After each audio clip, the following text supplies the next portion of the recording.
When all is darkness and every way out is lined with blood and lit with fires of battle, there is still hope. This was said by Diathanos from the Soul Drinker's sacred text, the Catechism's Marshal. Hello, and welcome back to the Wisdom of Warhammer channel. And if you are new here, welcome, and in this video I will be explaining why the Soul Drinkers are the best Renegade chapter. I will go over how they were created, and then I will go over their time before the Lycona Starfort incident, and then what they did when they were renegades and running from the Imperium Chaos. I will then finish up the lore section of how the chapter died, and then talk about the new Soul Drinkers that were created when Gilman came back, and also some notable campaigns. After the lore section, I will talk about why they are the best Renegade chapter, and I will finish up with the notable Soul Drinkers that lived. Just like in my previous videos, I do not own the artwork in the video, and all things Warhammer under the ownership of Games Workshop and Black Library. Now with the intro out of the way, let's get the video started, shall we? The Soul Drinkers are believed to have been from the second founding after the Horus Heresy, founded by Sigismund's personal guard, and the main chapter relic is the Soul Spear, which was found by Dorn. Dorn was rumored to have found it and used it on a planet during the Great Crusade, and this spear was given to the young Soul Drinkers chapter. Dorn gave it to them to show as a symbol of purpose, and despite the 7th being split, this showed that the chapters were united in spirit and brotherhood. Now we don't know much of what they did within the 10,000 years of the setting, but one does pop out, and that was the assault on Terra, which occurred during the Wars of Apostasy which the Soul Drinkers fought in. They assisted other chapters against a crazy ecclesiarch named Goj Vandire, who had a fortress close to the Imperial Palace itself, and after the end of the battle, the Soul Drinkers left, and through the remainder of the era, they fought the Eldar in multiple campaigns. Now, jumping forward in time when the Soul Drinkers were declared excommunicate traitores, and I will explain why they were declared traitors. There was a criminal cartel in the orbit of a planet named Lycona, and they also sold a Soul Spear, so the Soul Drinkers sent a strike force that showed no mercy against the mutant criminals. Everything was going well until a high-ranking member of the Mechanicus stole it and pissed off the Soul Drinkers to a point where they just killed everything on a Mechanicus artillery platform and blew it up just to add on the message of "don't take our stuff," and ran from the fleet of non-Adeptus Astartes. For some time they hid in an asteroid field while an Imperial fleet surrounded them, and eventually an inquisitorial ship arrived to bring the Soul Drinkers in chains. And this didn't work, and the Soul Drinkers were about to run again. The chapter master of the Soul Drinkers arrived with the rest of the chapter and told the Inquisition to let chapter master Gorgolon deal with Sarpedon, a librarian and commander of the strike force that retrieved the Soul Spear. When the two met alongside a lot of Soul Drinkers, it started the first chapter war, and it started when Chapter Master Gorgolon and Sarpedon dueled. Sarpedon was about to be slain until he unleashed his psychic power and he transformed into a half spider and half space marine, and with his new body he ripped the Chapter Master in half. Shortly after this, a portion of the chapter fought against Sarpedon and his men, but they were mostly the younger Marines. While the other side that followed the new chapter master were the veterans and made short work of the rebels, shortly after this they found their new home. Their new home was a Space Hulk that was extremely defensible, with multiple plasma engines, warp engines, armories, void shields, and is one of the largest Space Hulks that the Imperium has seen. They spent time killing the gene stealers that were inhabiting the Space Hulk, and when they finished with killing them, they set up shop in the Hulk. One thing that was happening to the chapter was that a lot of them were becoming mutated, and the Apothecary Paulus was able to keep them from mutating too much. But the chapter found out what was causing the mutations, and it was the Changer of Ways, of course, because his corruptions tend to be mutations. The minions of the Chaos God were fought off, and the Soul Drinkers moved to a safer place, but they remained loyal to the Emperor of Mankind and not the carcass of the Imperium. The next problem was Telos and his assault squad, who completely gave themselves to chaos and left the Broken Back, and sometime later the Soul Drinkers ran into their former brothers and had to fight them. planet that they were on was a hot Imperial hive world that was being invaded by chaos and a cult of Drukhari in the shadows. The Imperial Defenders had a company of Crimson Fist, led by Commander Renz, and of course the PDF, as well as the Imperial Guard. But the Soul-Drinkers ignored them and went to search for Telos and his warband, who had given themselves the Khorne. But in the end, the planet was destroyed and the Soul-Drinkers left, into the darkness, off to wherever the Emperor guided them. There was a second chapter war, but Sarpedon killed a scout marine that wanted his place and told the remaining Soul Drinkers that he would be chapter master unless someone wanted to take his place. One thing I should mention is that the Soul Drinkers follow the teachings of Reclusiarch Diathanos, who was wounded and was put into a dreadnought chassis and hidden upon a world until he was needed. Now, the next journey of the Soul Drinkers took place in the veiled region of space, where the Imperial worlds were being attacked by the Necrons. The Soul Drinkers arrived to help the survivors of a planet, but a Mechanicus fleet arrived in the region and were about to fire upon them until a Necron fleet arrived. Realizing that both Mechanicus and the Space Marines would die if they did not work together, Sarpedon sent a truce to the Mechanicus and both destroyed the Necron fleet. They tracked the Necron overlord back to their crown world called Celica, and seeing the opportunity, the Soul Drinkers attacked. The Space Marine force was not at full strength, but they were able to defeat the Necrons. As Sarpedon and his men came back to the surface, they saw 3 Imperial Fist ships and a few squads of Imperial Fists pointing bolters at them. They were led by first Captain Lysander, who was a beast in his own right, and the Soul Drinkers chapter master called the duel between them. But due to the battle between the Necrons, Sarpedon got bodied, and he and his brothers were taken prisoner to face judgment upon the Phalanx. One thing is suspicious, and that is, they landed on the exact same planet that Diathanos was slumbering at. He was found by a lone Imperial Fist scout. He was brought alongside his younger brothers, even though he was 6,000 years old. When they were brought to the Phalanx, there was a tribunal made up of an Inquisitor and the Crimson Fist Strike Force Commander Renz.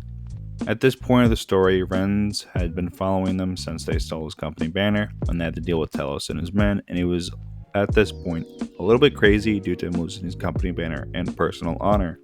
But going back to our boys in purple, they arrived in chains to the Phalanx, and the trial was followed by the book, which is rare when judging renegades. But the Imperial Fists honored the Soul Drinkers. As they were in their cells, the Imperial Fists looked at their belongings and found the Catechism Martial within the belongings of Head Chaplain Ikatos and his flock of normal people. When the trial started, representatives of 6 chapters arrived to watch over the judgment of the Soul Drinkers, but this was a trap. Remember Diathanos had Chaplain Dreadnought? He was actually corrupted, and he took a captain of the Iron Knights and used his blood, which was a thorn, to open a gate. This warp gate was called the Predator's Eye, and from this ritual, a demonic incursion, which brought a demon named Abraxas, who was the mastermind of the fall of the Soul Drinkers. With demons running around the Phalanx, the Space Marines geared up to shoot bolters and throw hands. Also, the Soul Drinkers escaped. The Loyalist Soul Drinkers were about to give their final stand in the Librarium of the Imperial Fists, but Captain Luco led them to the other Astartes and offered their assistance.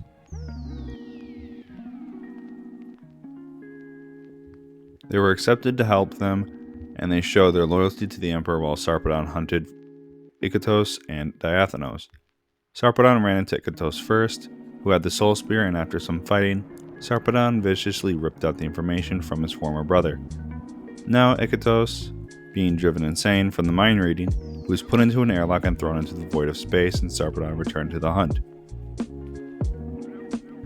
Now we are close to the end. Sarpedon found Diathanos and both fought each other. The ancient dreadnought was winning and was about to kill the chapter master, but Sarpedon used an ammunition belt and used the Soul Spear to detonate the ammo, which heavily damaged the dreadnought. Instead of just finishing the traitor, Sarpedon ripped out the old crippled marine from his chassis and moved to rejoin his brothers, with the traitor in hand. The remaining soul drinkers and a few allies, as well as a librarian, went to the portal to close the Predator's eye. While this was happening, Sarpedon was dragging Diathanos, and he said that it was men like him that caused the unnecessary deaths of soldiers and innocent people. Now going back to the portal, as the last two soul drinkers, Captain Luco and veteran Sergeant Gravis, both being severely wounded. Now this is a sad part of the story, but thankfully the firstborn soul drinkers found rest because Luco grabbed his brother and both walked into the warp gate, which closed behind them. Some time passed, and the chapter master, Vladimir Pa, arrived, and shortly after, Sarpedon arrived with Diathanos in his hands. Pa needed to bring Sarpedon into judgment, but the last living soul drinker refused, and he then opened the warp gate again, and with fear in the eyes of Diathanos, he was held by Sarpedon as they walked toward the portal. The chaplain screamed in terror because of what awaits him. Then the gate closed behind them. As the phalanx was being rebuilt, there was a memorial to those who defended it, and even though the soul drinkers weren't of Imperial gene seed and renegade, their names were put on the columns of remembrance in the apothecarium. After their sacrifices, they would never be forgotten, and a Primaris chapter was named after them, and they proved themselves with zeal and determination against Chaos forces. One of the companies of the reborn soul drinkers and their captain learned the truth about the firstborn chapter being declared traitors. Due to this revelation, the soul drinkers doubt themselves, but they still fight for the Imperium, just like those firstborn soul drinkers who fought for the Emperor and the innocent people of the Imperium. Now, there are not many recorded campaigns of the soul drinkers, but here are the ones I could find. They fought in the War of the Beast alongside the other Imperial Fist successor chapters when the last Wall Protocol was activated. And after the War of the Beast, a massive portion of the chapter went to help rebuild the Imperial Fist chapter. The next big campaign was the War of Apostasy, which was known as the Terran Crusade because the insane Ecclesiarch Goj Vandire decided to kill a bunch of worlds due to his paranoia. When his reign of blood was close to ending, he locked himself in his Ecclesiarch palace on Terra, and the Imperial Fists, Soul Drinkers, Black Templars, and the Firehawks arrived at the throne world to kill Goj. The Soul Drinkers and an Imperial Guard regiment assaulted the southern region of the palace, but was just a distraction because the Tech Guard and Titan assets in the west, or the Black Templar drop assault, would finish the job. The end of this madman was when his captain of his personal guard, Alicia Dominica, learned the truth and walked up to the man and shot him, ending his reign of blood. Now we've gotten to the main part of the video, and I will explain why the Soul Drinkers are the best Renegade chapter. First reason why is that they don't fight for the Imperium itself, they fight for the people of the Imperium. The firstborn chapter was still very loyal to the Emperor, even though they were labeled excommunicate traitores by the Inquisition, but with them having mutations in their ranks, it was hard to prove their loyalty. Also, the minions of the Changer of Ways were manipulating them, and the Imperial agents that encountered them, including the Space Marine chapters they encountered. Think of the Soul Drinkers as a group of good Marines trying to do good in a bad universe, but some of them were insane and a bit suspicious. I'm looking at you, Icatus. But the rest are just trying to do their best to be loyal to the Emperor and help the innocent people of the Imperium, unlike most of the Renegade chapters. Now this is a good transition into my next part of why they're the best Renegade chapter, is the characters, and there are a couple that I have in my top 10 best Marines. Starting off with Sarpedon, the last chapter master of the Firstborn chapter, and half Spider and half Space Marine, which he got from fighting the last chapter master, and he was also a Psyker. Throughout his time as chapter master, he had multiple times of him almost losing everything and everyone under his command. From these trials, he had to deal with making sure his men and Imperial citizens that were on the Broken Back would not fall to the minions of Chaos. He had times when he used his power and was almost torn apart by the beings of the Warp. His massive spider form has also given him some trouble, and over time, he lost some of his legs, but they were replaced by robotics. When the end was near for Sarpedon and his men, he never abandoned the purpose of protecting the people of the Imperium and serving the Emperor. Then at the end of his life, he gained massive life-threatening injuries and knew that the Soul Drinkers would die here. He did want those who brought the end of the Soul Drinkers to suffer, and he first retrieved the Soul Spear and destroyed the mind of the chaplain that betrayed him, and killed him by throwing him out of an airlock. Then his fight with the dreadnought Recruziarch Diathanos, but he struggled. But like I said before, he defeated the ancient space marine. He then ripped him out of his chassis and took him into the warp after his two last brothers went into there. The next character is very interesting and is one of my top 5 marines, and his name is Captain Luco. He was the leader of the Luco Squad, which is a tactical squad, and I'll explain why he's a good character. Throughout the 6 books of the Soul Drinkers, he is one of the Marines that Sarpedon listens to because they both fought alongside each other for a long time. From a distance, Luco seems very cut and dry, just like most Space Marines, but he's a bit more complex as the story progresses. He is saddened by the death of his men and his battle brothers. One scene that I really liked was when he let Sarpedon truly know what he felt. He confessed that he hates warfare even though he looks like he enjoys it. But in reality, he seems to possibly regret becoming a Space Marine. He has a good friendship with veteran Sergeant Gravitas, and both tend to fight alongside each other when in combat. Now, the end of their stories is a sad one. Remember when I talked about the last 2 Soul Drinkers that walked into the warp portal after the battle on the Phalanx? Those were Luco and Gravis. Here's the last thing they said. "Captain Lysander," said Luco, "there is no place in the galaxy for the Soul Drinkers. Not in the cells of the Phalanx or the grips of whatever punishment is decided for us. Not even in freedom. The whole galaxy has been against us for so long that there is nowhere we could go, and nothing we could do. So no, we will not hand ourselves over to your custody." "I am ready, Gravis." "As am I, brother," said Luco.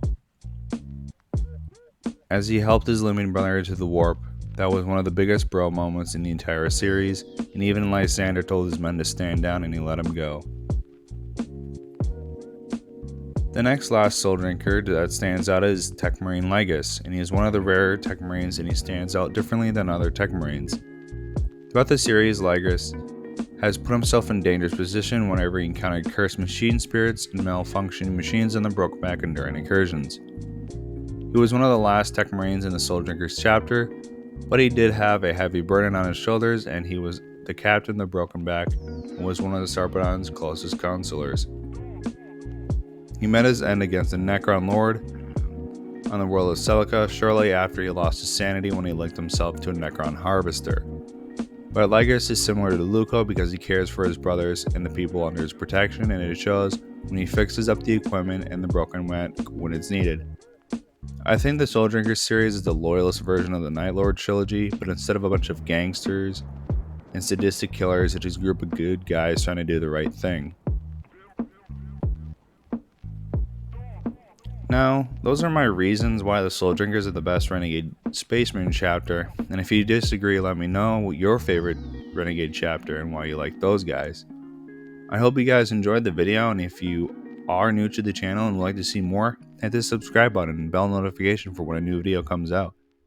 Thank you guys for watching, and I hope you guys have a good day, and I will see you in the next video, which will be on the Black Templars. This is Wisdom Warhammer, signing off.